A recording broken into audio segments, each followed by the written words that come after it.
Olá, estamos dando início a mais um programa Debates Le Monde Diplomatique Brasil, uma iniciativa do jornal Le Monde Diplomatique Brasil, em parceria com a TV PUC, com o canal universitário e com a TVT, a TV dos Trabalhadores.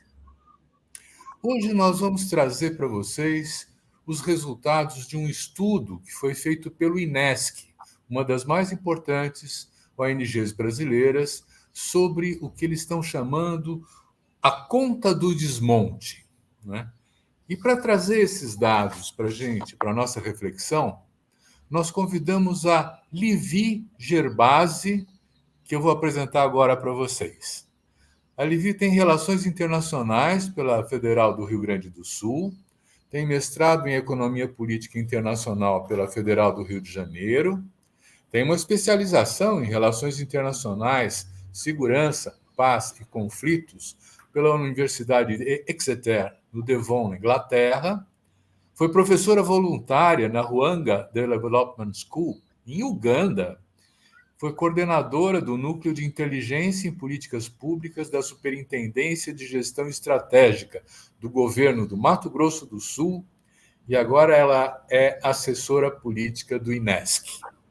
Muito obrigado, Livi, por podendo estar com a gente, fazendo essa apresentação. Eu queria... Diga. Não, eu que agradeço o momento, muito feliz de estar aqui. Vamos à conversa. Vamos à conversa.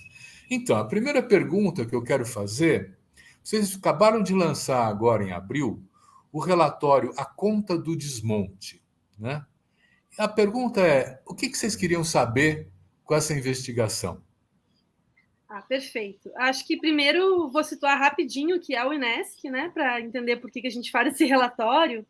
O INESC é uma ONG baseada em Brasília, né, se chama Instituto de Estudos Socioeconômicos, e ela já está aí há 42 anos lutando por um orçamento público que pense, que priorize os direitos humanos, né, principalmente os direitos sociais. Então, essa publicação ela faz parte de um esforço nosso de entender, né, o orçamento público e também traduzir para a população como um todo os dados orçamentários, para entender que direitos devem caber no orçamento, né? Para isso que serve o orçamento público, na verdade, para garantir políticas públicas e direitos sociais para a população. Então, o INESC está há 42 anos nessa luta por pensar o orçamento na ótica dos direitos humanos. E essa publicação, né, que a gente chama do Balanço Geral da União, cada ano tem um nome, esse ano é a Conta do Desmonte, e já estamos na nossa terceira edição, né, fizemos desde 2020, agora essa de 2022, e esse é um relatório que olha para o ano anterior, né, então no caso a gente está olhando para o orçamento da União, né, do governo federal, claro, importante deixar claro isso, que não olhamos para políticas estaduais e municipais, apenas para federais. Nós olhamos para o orçamento público federal do ano anterior, e nessa edição específica, como é um ano eleitoral e é importante também ter um balanço mais geral, a gente olhou para 3 anos de orçamento. A gente olhou de 2019 a 2021 em 9 áreas de atuação do INESC. Né? Então, o INESC ele faz, dentro desse assunto de orçamento de direitos humanos, a gente trabalha com incidência, né, advocacy no parlamento, a gente trabalha com pesquisa e também com formação de ativistas, de jovens nessa temática de orçamento e direitos. Então, e nós trabalhamos principalmente em 9 áreas, e daí são as áreas que estão cobertas no nosso relatório, que é saúde, educação, direito à cidade, meio ambiente, indígenas, igualdade racial, criança e adolescente e questão quilombola. Acho que eu falei todas, são várias. Então, a gente olha para essas 8 áreas, a gente tenta mostrar um pouco qual é o orçamento para elas e o que aconteceu com o orçamento nos últimos anos. Então, em suma, esse é por que a gente faz esse relatório, e esse quem é o INESC. Muito bom. Então, vamos aos resultados que vocês encontraram. Eu acho que dá para ir ponto por ponto nesses 9 pontos, não é? Olha, podemos ir ponto por ponto. Eu acho Como você acha melhor? Beleza. Eu acho que é importante começar, porque a gente faz um panorama econômico inicial e a questão dos gastos com a Covid, né? Porque a gente ainda está numa pandemia e 2021 foi o ano da pandemia, né? No Brasil, a gente teve o dobro de mortes em relação a 2020, né? 400 mil mortes, mais do que isso.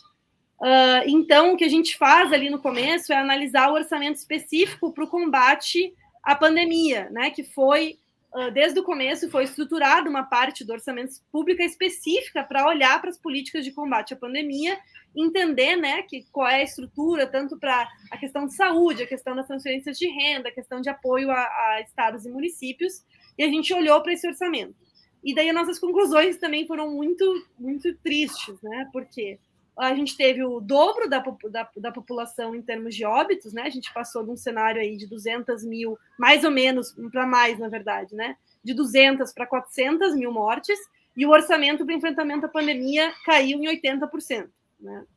Então, é um cenário muito, muito triste. E a gente coloca como é que isso aconteceu, né? É importante uma pequena retomada histórica, né? Por quê?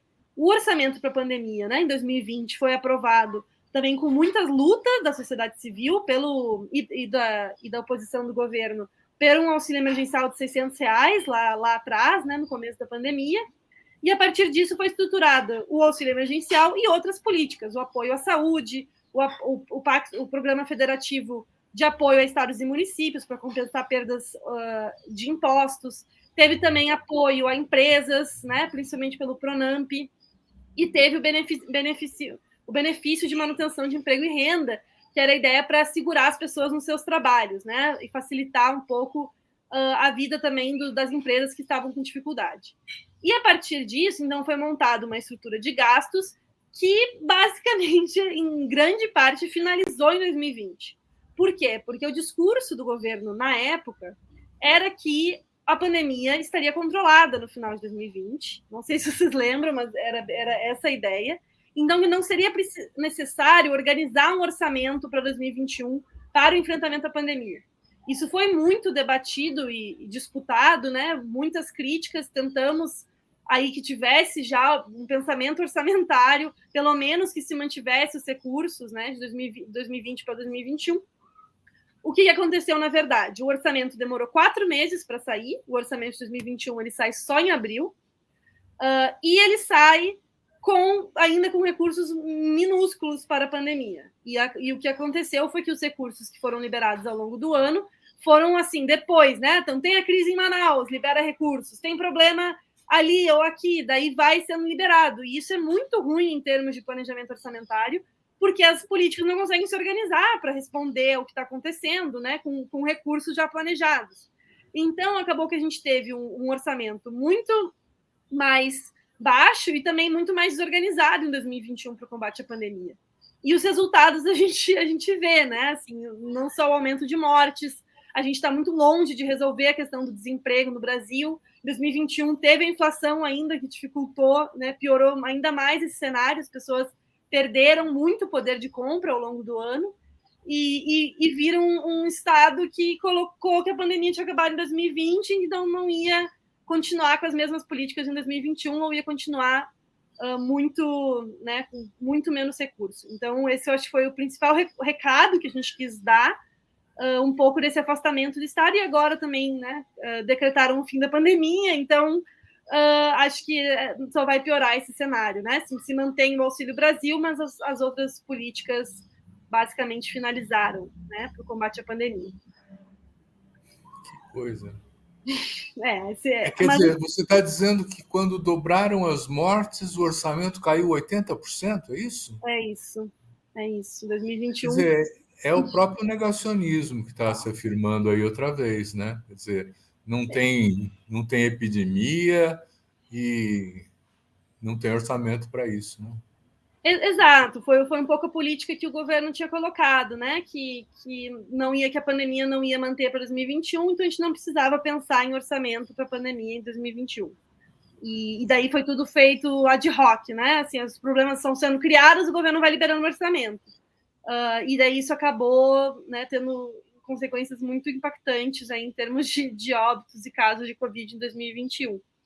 Então, esse é o orçamento de saúde que você está acompanhando ou é um orçamento específico de combate à Covid? Então, o orçamento de combate à Covid, ele foi meio que pensado à parte do orçamento tradicional, até porque ele não é, a fonte dele não é impostos, né? Não tem como aumentar a arrecadação loucamente para fazer orçamento para a pandemia. Ele foi feito via dívida, né? Então ele também tem ele é um pouco afastado do orçamento normal. Ele tem recursos para a saúde específicos da Covid e ele tem outras políticas dentro desse orçamento da Covid, né? Como eu coloquei, o apoio a estados e municípios, o apoio a empresas, o apoio à manutenção do emprego e renda, o próprio auxílio emergencial, são as principais políticas que aparecem com esse selo Covid dentro do orçamento público e que, como eu coloquei, foram desmanteladas, né? Aconteceram em 2020 e ao longo de 2021 apareceram com orçamentos muito menores, apesar de que a crise estava longe de ser resolvida. Então, é saúde, mas não somente, né? Tem esse conjunto de políticas aí, como a gente detalha no nosso relatório. Uhum. Vamos à frente? O que mais o relatório nos traz? Então, acho que é importante, como a gente estava falando em saúde, né? É importante a gente falar de saúde também, né? A saúde, ela tirando os recursos da pandemia, específicos para a pandemia, eles se mantiveram mais ou menos ali na casa dos 45, 50 bi. Porém, grande parte desse recurso de 2021 foi para vacina. Então, em termos, né, do resto, né, todo o apoio à estruturação de leitos, apoio às unidades de saúde em estados e municípios caiu também em 2021. Mas, se a gente retira esses gastos da Covid, a saúde perdeu 10 bilhões em termos reais de 2019 a 2021. O que isso significa? Sobre um orçamento total de quanto? Um orçamento total da saúde? Ai, deixa eu pegar o número aqui, acho que é 100 e...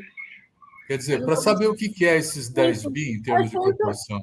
É mais ou menos de 140 para 130 bilhões de orçamento. Então, não é assim, não é uma queda super acentuada, mas tem essa questão de que, durante a pandemia, dos últimos anos, o sistema de saúde ele foi muito desfinanciado como um todo, né? O SUS ele anda perdendo recursos. E o que isso significa, né? Porque quando acaba a pandemia, tem toda uma demanda reprimida que sai que não está mais reprimida, né? Cirurgias eletivas, pessoas que estão com procedimentos que foram adiados por causa da pandemia, agora elas voltam para o sistema de saúde precisando resolver essas questões e vão encontrar um SUS aos poucos sendo desfinanciado, né? Então, isso é bem complicado em termos de orçamento da saúde também. Bom, vou dar um giro nos dados e depois pode ir perguntando de algumas áreas, né? Por exemplo, um dado que assusta bastante é a questão do orçamento para crianças e adolescentes, né? As crianças e adolescentes tinham uma estrutura de políticas, tem a parte da educação infantil, tem a parte do sistema educativo, mas basicamente hoje em dia a área no geral perdeu 150 milhões entre 2019 e 2021, que esse valor equivale a 39% do que foi gasto em 2021, então a gente foi uma perda muito grande. E a área de saúde de criança e adolescente, basicamente, ela virou um programa só, que é o programa Criança Feliz, que é um programa que leva profissionais dentro das casas das pessoas para uma questão mais de assistência, assim, e acompanhamento de crianças, mas a parte de a fiscalização de trabalho infantil, a parte de sistema socioeducativo, a própria educação infantil, a questão das creches, tudo isso foi muito desmantelado, essas políticas foram muito desmanteladas ao longo dos anos, né? Então, elas basicamente, em termos de federais, a gente tem um programa só para criança e adolescente hoje em dia. A educação infantil perdeu 4 vezes o orçamento nos últimos 3 anos, então realmente complicado. Bom, indo para outros dados, a questão da igualdade racial também foi muito desmantelada ao longo dos últimos anos, né? A gente tem o Ministério da Damares, né, que agora atualmente pega todo o conjunto de políticas de direitos humanos, e lá os recursos para a igualdade racial caíram 8 vezes entre 2019 e 2021. Basicamente, só manteve uma grana para manter os conselhos, mas, no geral, as políticas de igualdade racial também foram muito reduzidas, né? Os gastos para mulheres também foram super reduzidos. A gente tinha também um conjunto de políticas públicas para mulheres. As casas da mulher brasileira talvez seja o mais conhecido, mas é um conjunto de lugares para recepção de mulheres, para que elas possam ser acolhidas quando elas estão em situações complicadas, de vulnerabilidade, de violência. E essas casas da mulher brasileira foram muito destruídas nos últimos anos, né? A maioria não funciona mais. E os recursos para elas também caíram, são praticamente inexistentes hoje, né? E, no geral, as ações voltadas para mulheres também, além das casas da mulher brasileira, tem a questão específica dos... aquele Ligue 180, que tu liga para também ter um acolhimento em situação de violência, também sofreu altos cortes orçamentários. Então, também se manteve, né, política só dentro do discurso negacionista da Damares, só para, né, pensando, os direitos humanos viraram mais direitos da família, né, e essas políticas específicas para a manutenção dos valores da família. Bom, acho que só tem mais duas questões interessantes para trazer, do meio ambiente e dos indígenas, né? O meio ambiente, é interessante olhar os dados orçamentários, porque o meio ambiente ele teve, assim, ele basicamente passou de 4 bilhões, mais ou menos, né? Ele gastava 4 bilhões na era pré-Bolsonaro, e hoje em dia ele gasta aí 2,5 bilhões. O que, para vocês terem uma ideia, todo o orçamento secreto, todas aquelas confusões lá das emendas de relator, gastou 10 bilhões ano passado. Então, a gente gasta, assim, 1/5 do que a gente gasta com o orçamento secreto é o que a gente gasta com toda a fiscalização ambiental, com todos os órgãos de controle nos últimos anos, né? Então, realmente é uma queda muito, muito grande. E o meio ambiente, a gente olhou também especificamente uma ação orçamentária, porque o orçamento ele se organiza por ações. E a gente olhou uma ação orçamentária específica, que é a fiscalização, né, de desmatamento, que é feita, né, por IBAMA e ICMBio, os principais órgãos do Ministério do Meio Ambiente. E a fiscalização, ela começou com um orçamento baixo, mas ela teve muita pressão ao longo do ano, saiu aqueles dados do INPE de desmatamento, saiu também outros...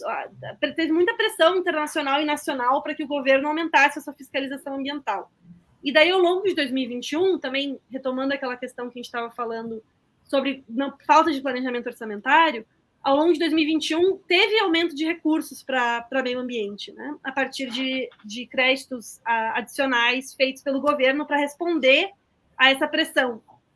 Só que, quando tu encontra órgãos ambientais que já estão com problema de falta de servidores públicos, que já estão sem planejamento orçamentário, e também, né, sem vontade muito de executar esses recursos que foram autorizados pelo governo, acabou que o que foi gasto foi praticamente o mesmo valor que tinha sido autorizado lá no começo do ano. Então, toda a pressão internacional para botar mais recursos, daí o governo vai lá e fala, não, nós vamos aumentar a fiscalização, nós vamos colocar mais recursos, acaba que na prática isso não é gasto e a fiscalização não aumenta, né? Uhum. É importante colocar que o orçamento do governo ele é pensado anualmente, né? Então, por isso que a gente sempre olha o ano fechado, porque os recursos que são autorizados para um ano só podem ser gastos naquele ano, ou tem uma série de outras possibilidades, pode inserir em restos a pagar, mas aí são questões mais técnicas. Mas o orçamento ele é pensado para um ano, então é muito complicado quando tu não organiza ele no começo do ano, porque ao longo do ano tu não consegue ir executando e com tempo, né, para que de fato as ações saiam. Então foi liberado um monte de recursos, mas o recurso acabou não indo para de fato a fiscalização ambiental. Bom, e o último ponto dos principais dados do relatório, eu acho que a questão indígena é interessante também. A gente trouxe umas análises legais. Por quê? Porque a FUNAI, ela também não teve muita queda de recurso nos últimos anos. Ela já está bem enxuta em termos orçamentários, e ela não teve queda em 2021.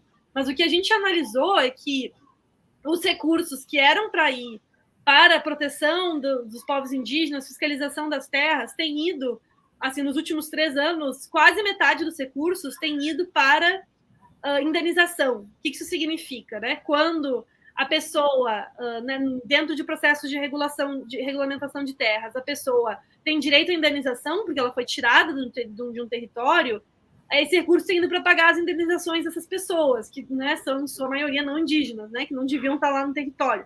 Então, um recurso que era para ir para a questão indígena tem ido para pagamento de indenizações a não indígenas. Né? Então, aí também, na teoria, não teve, a execução orçamentária está boa, os recursos estão, mas não estão caindo tanto, mas está tendo uma reorientação orçamentária aí para o apoio a indígenas, né? Bom, Livi, nós vimos os dados da pesquisa, né? Agora nós precisamos ter uma interpretação mais profunda desses dados, né? Eu, por exemplo, fico me perguntando o que está sendo desmontado quando você fala assim, a conta do desmonte, né? Eu vejo, por exemplo, que o cadastro único do Bolsa Família ficou, enfim, ficou, eu não sei se está utilizável ainda, quer dizer, que nós temos outros bancos de dados, mesmo o censo, né, do IBGE teve dificuldades para ser implementado. Então, esse desmonte, o que ele é como conceito? Bom, a gente usa esse dado para colocar essa visão mais geral de que é isso. A gente tinha uma estrutura de políticas públicas federais que foram implementadas ao longo das últimas décadas, não é nem dos últimos anos, né? Uma coisa mais ampla. E o desmonte, aí a gente está colocando essa coisa, por isso que a conta do desmonte, a conta, né, de o que é essas políticas serem desfinanciadas ao longo dos anos, porque elas podem ainda aparecer, né, ter uma forma, mas se elas não têm orçamento, né, se elas não têm execução, acaba que ela não consegue andar ou começa a andar com muitos problemas, né? Vamos ver, por exemplo, o ensino superior. O ensino superior teve muitos cortes orçamentários nos últimos anos, dentro dessa ideia de que também, né, o governo federal tem essa ambição de diminuir os recursos do ensino superior como um todo, né? Não é fechado isso, é uma política aberta de desmantelamento do ensino superior. Então, acaba que assim, as universidades estão ali, elas se mantêm, né? Não é tão fácil assim, né? Não é assim destruir a política, né? Por isso que esse desmonte. Porque ainda está ali, parece que está ali, mas quando tu vai olhar, o orçamento está caindo, e isso leva a cortes, isso leva a falta de qualidade, a perda de qualidade das políticas, né?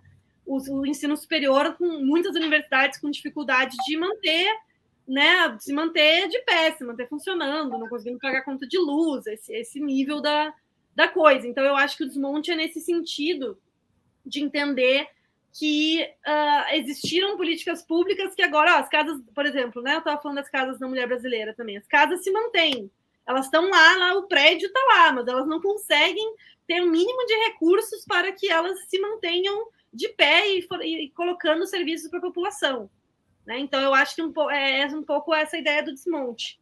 E eu acho que é importante também, Silvio, colocar que também não é só uma questão do governo, esse governo específico, o governo Bolsonaro, né, que também tem uma agenda, né, em alguns dessas políticas, uma agenda deliberada de desmonte, né, uma agenda deliberada de... que nem também estava falando na FUNAI, se mantém na FUNAI não, desculpa, no Ministério do Meio Ambiente, se mantém o ICMBio, se mantém o IBAMA, mas se eles não têm recursos de fiscalização, eles só ficam lá fingindo que existem, né? Mas, de fato, eles não conseguem fazer a fiscalização. Então, tem essa questão do desmonte. Mas, assim, eu acho que é importante colocar também, Silvio, que, sim, o governo tem essa política de desmonte deliberada, mas também houve um acordo, né, feito, principalmente em 2016, com o teto de gastos, de que o Estado ia diminuir.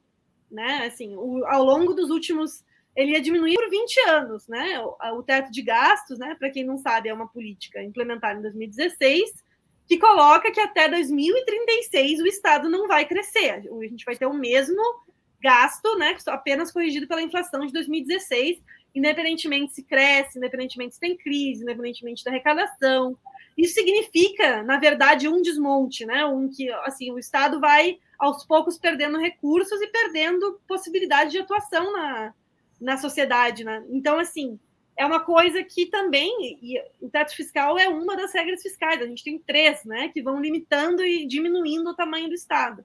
Acho que é importante colocar isso, não é só Claro que tem essa política deliberada, principalmente em algumas coisas específicas, como a gente estava colocando, mas também tem um desmonte que vem naturalmente de uma política de austeridade, quando a gente tem anos e anos em que o Estado não se propõe a crescer, nem se propõe a responder às crises que estão acontecendo. Então, olha o sufoco que foi, a gente está falando do recurso da Covid, o sufoco que foi para ter recurso para a Covid, que só durou um ano, na verdade. O segundo ano, como a gente viu, os recursos se foram.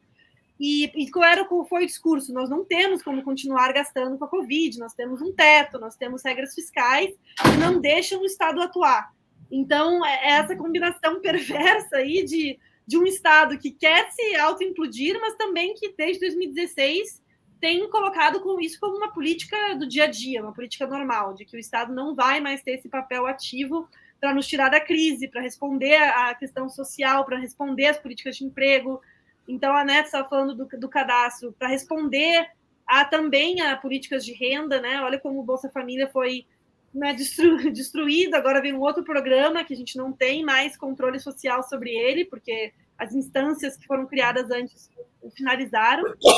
Então, é um pouco isso. Assim, acho que é importante colocar que esse desmonte ele vem de dois lados. Ele vem de uma política deliberada, mas ele vem também de anos de austeridade fiscal ao longo dos últimos anos e que, a princípio, isso se mantém por mais algumas décadas. Eu queria ouvir a sua opinião, mas eu queria também pontuar o seguinte, quer dizer, essa aprovação do teto do gasto social, que é o limite, né? Não pode gastar mais do que isso para a área das políticas sociais, foi aprovado no Congresso, né? Mas também teve um voto de oposição de todos os setores progressistas que se opuseram a isso. Não foi exatamente um acordo, foi uma imposição de uma maioria conservadora, né, que adotou uma política da cartilha neoliberal, de pensar o Estado mínimo para facilitar a operação das empresas no lugar da prestação de serviços públicos, né? Mas eu queria entender o seguinte: se o teto do gasto hoje for revogado, essas políticas voltam a poder funcionar efetivamente? Porque, por exemplo, no caso da cultura, acabaram com o Ministério da Cultura. Mesmo que você aumente o orçamento de cultura, não tem ministério mais, né? Como é que você vê essa possibilidade? Porque está em questão hoje em dia, no próprio processo eleitoral, se vai se manter ou não o teto do gasto social, quer dizer, o arroxo sobre o cidadão brasileiro e a cidadã brasileira, né? Não, acho que é muito, muito importante esse teu ponto, é isso, a derrubada do teto. E é isso, ela tem sido conversada até em setores mais conservadores, porque é assim, é a política fiscal, uma das políticas fiscais mais fortes do mundo. Não é como se todo o país vivesse nesse arroxo. É a gente que se autocolocou esse arroxo, né? Então, assim, é importante entender que isso também não está só no campo mais progressista. Eu acho que os outros campos estão começando a entender que pelo menos alguma mudança na regra vai ter que ser feita. E a PEC dos precatórios ano passado foi isso, né? Foi liberar espaço no teto. O que eles têm feito é ficar fazendo em remendo para não ter que acabar com o teto, mas eles ficam, né? Toda a questão do orçamento secreto também, né? Ela ainda é limitada pelo teto, mas ela direciona o pouco que tem de recurso discricionário, né, que não obrigatório, para ir para os deputados. Então, mas bem, isso é outro assunto. Mas voltando à sua pergunta, é isso, eu acho que repensar as regras fiscais no Brasil, né, não pensando, não vai ter nenhuma regra fiscal, o que a gente tem que fazer é repensar elas, né, pensar elas para que elas priorizem os gastos sociais e priorizem a garantia de direitos. Mas ela é necessário, eu acho, repensar as regras, mas ela não é suficiente, né? De fato, a gente precisa que as políticas voltem a ser pensadas, né? E até elas vão ser retomadas, ou a ideia é que sejam feitas novas ou remodeladas.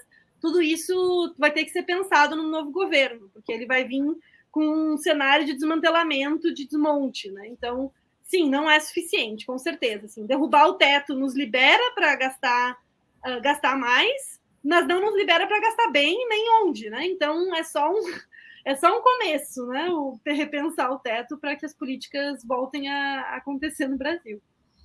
Eu li nos jornais recentemente que o gasto total dessas liberações que o presidente está fazendo agora, que são o aumento do funcionalismo em 5%, que é o benefício disso, a isenção daquilo, já somam alguma coisa como 600 bilhões. Né?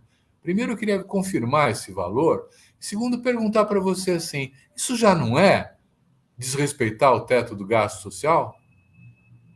Olha, assim, eu não vou conseguir te confirmar, Silvio, não vi esse dado dos 600, porque 600 bilhões é bastante dinheiro. É todo o dinheiro do orçamento da pandemia no passado, foi mais ou menos, ano passado não, desculpa, 2020 foi mais ou menos por aí, eu não saberia dizer. O que aconteceu, né? Daí, até retomando aquela questão da PEC dos precatórios. Quando o orçamento chegou no Congresso ano passado, ele já veio com o teto muito próximo, assim, sem nenhuma margem de manobra. E o que a PEC dos precatórios fez foi mudar como que a gente calcula o teto para se aproveitar da inflação para aumentar a margem. Por quê? O teto é só corrigido pela inflação. E ele normalmente é corrigido de junho a julho, né? De julho a junho. E agora ele é corrigido de janeiro a dezembro.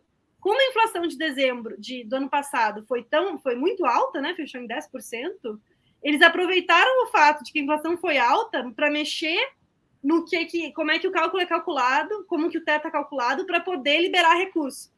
E daí eles conseguiram liberar recurso, o Auxílio Brasil, ele entrou nisso, mas também entrou uma cota para aumento dos servidores públicos. E é a partir desse buraquinho que foi feito, eu acho que está tendo toda essa disputa agora para quem vai ficar com essa margem. Mas não era uma margem tão alta de 600 bilhões. Não vou saber te dizer exatamente o valor, mas com certeza não era 600 bilhões que foi liberado para ajustes dos servidores. E daí agora tem vários servidores em greve tentando pegar essa margenzinha que foi feita no teto. Para gastar além teto, tem que ser tem só coisas muito específicas que podem ser gastas além teto, né? Por exemplo, o Fundeb, ele é todo fora do teto. Tem algumas coisas que são fora do teto. E créditos extraordinários, que são esses gastos que não foram pensados no orçamento, mas que são uma emergência. Então o governo coloca, olha, isso aqui é um gasto emergencial, e isso também é fora teto. Então todo o gasto da pandemia, ele foi fora teto, mas ele tem que ser justificado por ser uma emergência. Por isso que também não era mais tão fácil para o governo continuar gastando tão rápido, tão alto quanto ele gastou em 2020, porque ele não podia dizer que ele está gastando com emergência. E é só assim que tu pode ir burlar o teto. Entendeu? Então, assim, não sei se eu te respondi, quis mostrar um pouco como é que funciona o movimento. Não, respondeu, mas a minha dúvida, por exemplo, agora a gente está vendo o dinheiro do Fundeb, né, sendo usado pela Codevasp, aquelas denúncias todas de corrupção no sentido da verba que está sendo destinada, né, às prefeituras, às escolas fictícias, fakes, 2.000 escolas fakes, daí tem o kit robótica, aí tem várias coisas da educação que, na verdade, são desvios de recursos, não é? Quer dizer, esse tipo de orçamento está somando, não sei, eu ouvi dizer algo como 10 bilhões, né? Então, como é que se controla esse recurso? Como é que se controla a efetividade do teto do gasto social? Que papel tem o parlamento nisso?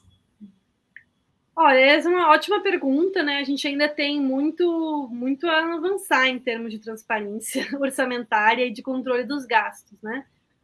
Como qualquer pessoa, né? Pensando assim, também no meu papel enquanto sociedade civil, qualquer pessoa consegue entrar nos portais orçamentários e ver lá, olha, foi gasto X para infraestrutura de escolas. Mas esse é em termos de acompanhamento orçamentário, a gente consegue ir até aí, o que é muito pouco. A gente perde toda essa questão.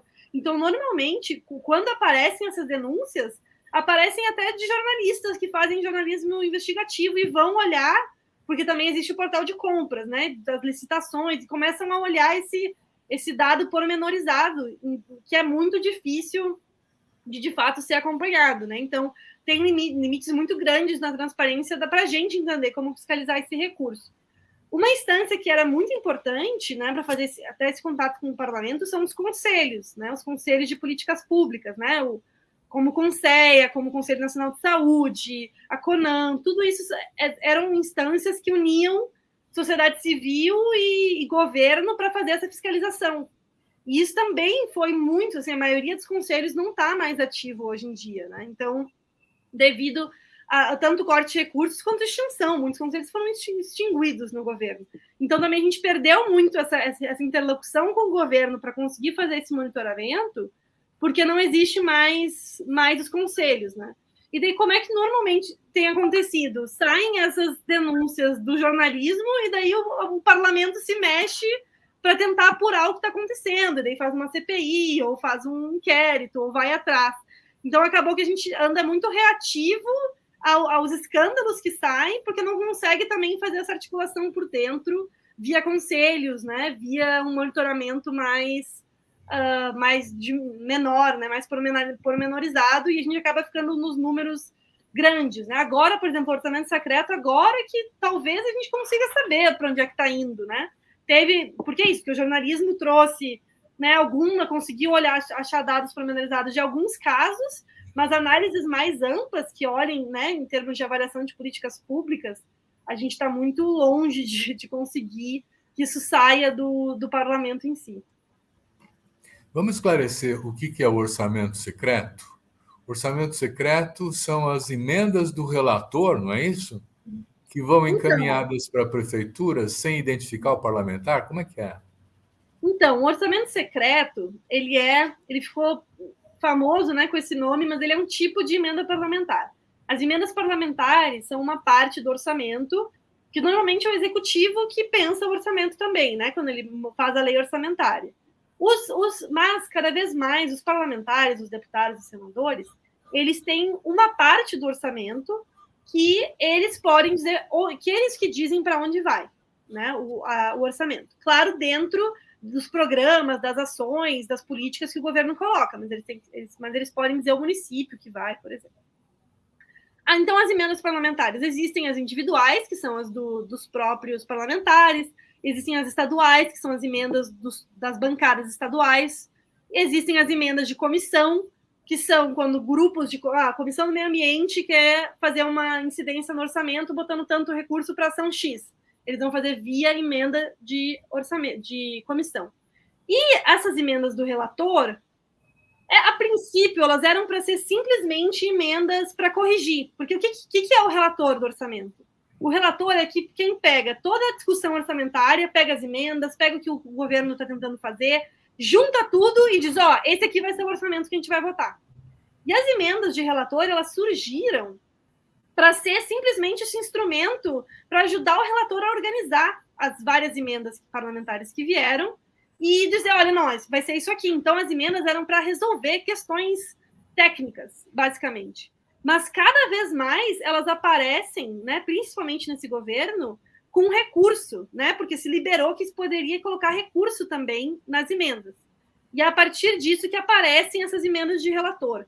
Só que, como elas não têm esse processo orçamentário normal, que é cada parlamentar vai lá e diz aonde vai, a gente não sabe quem são as pessoas, quem são os deputados que estão indicando para o relator onde que o relator vai fazer essas emendas. Por isso que a gente perde a transparência sobre elas. Quer dizer, pode ser o próprio relator dizendo que tem algum parlamentar que propôs isso que faz, né? Porque Exato. As emendas dos relatores estão distribuídas de uma maneira muito curiosa ultimamente. Há uma concentração em Alagoas, em Piauí, que são os estados do pessoal do Partido Progressista, do PP, né? Quer dizer, do Ciro Nogueira, do Arthur Lira, que estão beneficiando as suas próprias clientelas, não é isso?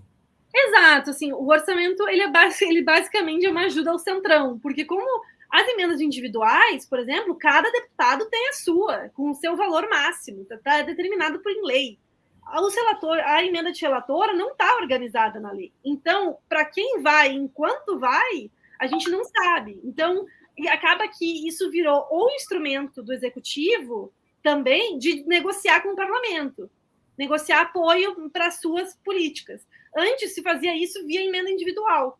Agora, como a emenda individual é obrigatória, impositiva, como eles chamam, as emendas individuais elas têm que ser gastas, o executivo perdeu um pouco a margem de negociação e agora ele negocia com o Centrão via orçamento secreto, porque também é muito bom que não tem como é secreto, a gente não consegue ver, também essas negociações ficam por debaixo dos panos e quando a gente vai ver os dados é isso, assim, não tem nenhuma lógica em termos de políticas públicas, assim, para onde está indo o recurso. A gente vê realmente essas associações, principalmente em ano eleitoral, né? Isso fica ainda mais complicado, porque a gente tem um fundo eleitoral, que as pessoas ficam lá batendo, falando, né, discutindo o fundo, mas tem recursos em uma grandeza muito maior, né? Pelo menos o dobro, diria o triplo, que estão sendo colocados para os redutos eleitorais da base parlamentar do governo. Então, a gente se perde na discussão do fundo e quando vê os recursos que estão saindo de verdade são esses recursos do orçamento secreto.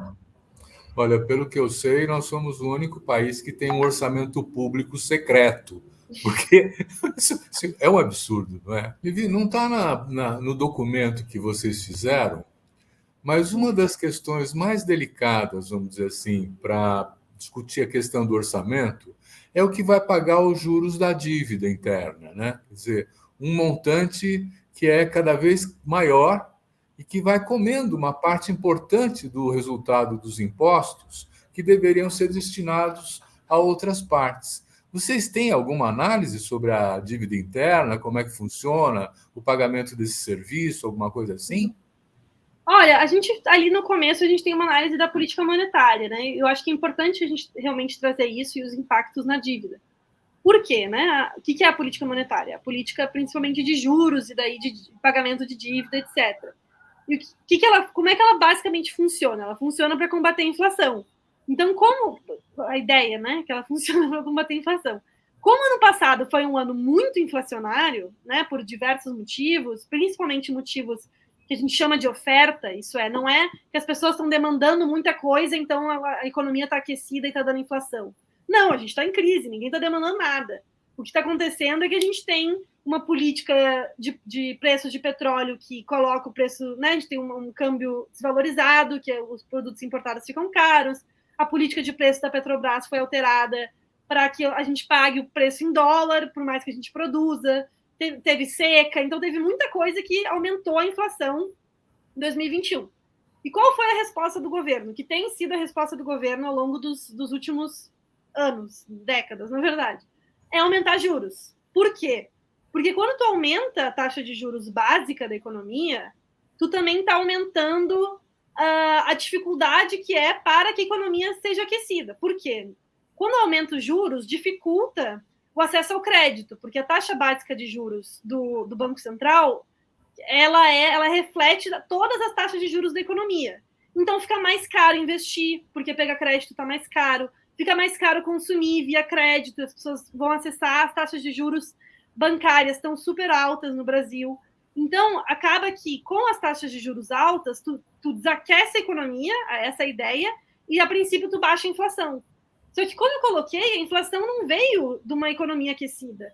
Então, o que o Banco Central fez foi aumentar a taxa de juros ano passado, a gente está com uma taxa de juros super alta, e a inflação não foi controlada, que é o que eles queriam fazer. E qual é o reflexo disso na dívida?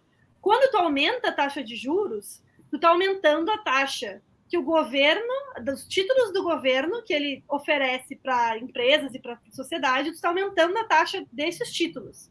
E isso aumenta o serviço da dívida, isso é, o pagamento de juros e amortizações da dívida pública brasileira. Então, a dívida pública, né, nesse cenário de aumento de juros, ela vai se tornando cada vez mais problemática, porque o governo vai ter que cada vez mais fazer esse movimento que tu me falou, né, que tu falou também, de pegar recursos de outros lugares para ter que ir pagando juros de dívida, porque a gente está aumentando a inflação. Desculpa, a gente está aumentando a taxa de juros, a gente vai aumentar o serviço da dívida. Então, por um lado, a gente teve cortes de gastos e, por outro, a gente desaqueceu a economia ainda mais com juros altos e aumentou o nosso serviço da dívida. Então, assim, ficou difícil. E não tem teto de pagamento do juro da dívida, não. Né? Isso é super importante. Uma das exceções do teto de gastos é pagamento de juros de dívida, né? Claro que eles não estão dentro do teto. Então, assim, isso é super importante entender, porque a gente vai aumentando pagamento de juros e ninguém olha para isso. Isso é muito louco. Assim, de fato. Obrigatório cortar no social para manter o teto, mas cortar na renda do setor financeiro ninguém mexe, né? Não, essa fica bem quietinha, só aumentando, estão muito felizes com o aumento de juros. Então, Vivi, olha, o papo foi muito bom. Nós já chegamos ao final nesse momento, assim, né? Ainda bem que nós tivemos a possibilidade de contar com mais tempo, porque você está sozinha nesse momento para apresentar o documento. Normalmente nós temos 2 pessoas dialogando, mas foi muito profícuo, muito rico. A gente quer agradecer muito a sua participação, né? E agradecer também a você que nos assiste. Semana que vem tem mais. Obrigado. Muito obrigada.